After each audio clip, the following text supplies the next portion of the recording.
পুজো দেওয়ার আগে যে ঠাকুরটা এভাবে ভেঙে যাবে ভাবতেই পারিনি। তো চলো পুরো ভিডিওটা শুরু করা যাক। কাল ছিল বিশ্বকর্মা পুজো, আর দেখো আজকের আমি তোমাদের সাথে ভিডিও শেয়ার করছি কারণ কালকের আমার এসেছিল জ্বর। আর যেহেতু আমার বাবার মেশিন পার্টের দোকান, তো বিশ্বকর্মা ঠাকুর তো পুজো দিতেই হবে। আর নতুন ঠাকুর এইভাবে যে ভেঙে যাবে ভাবতেই পারিনি। তো আমি একটু কাদা দিয়ে জোড়া লাগানোর চেষ্টা করছিলাম, যতই জোড়া লাগানোর চেষ্টা করি না কেন দাগটা তো রয়েই গেল। আর দেখো মা কিন্তু ঠাকুরটাকে বসিয়ে দিয়েছে, আর একদিকে দেখো কলা গাছও পুঁতে নিয়েছিলাম।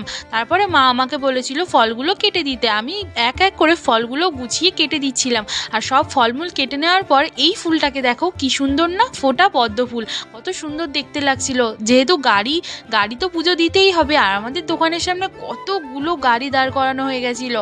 সব সব গাড়িগুলোই কিন্তু পুজো দেওয়া হয়েছিল। তারপর ব্রাহ্মণ মশাই চলে এসেছিল, আর আমি তারপরে চন্দন বেটে দিচ্ছিলাম। আর এই পাতাটাকে দেখো, এই পাতাটা কে কে চেনো অবশ্যই কিন্তু কমেন্ট করে জানিও।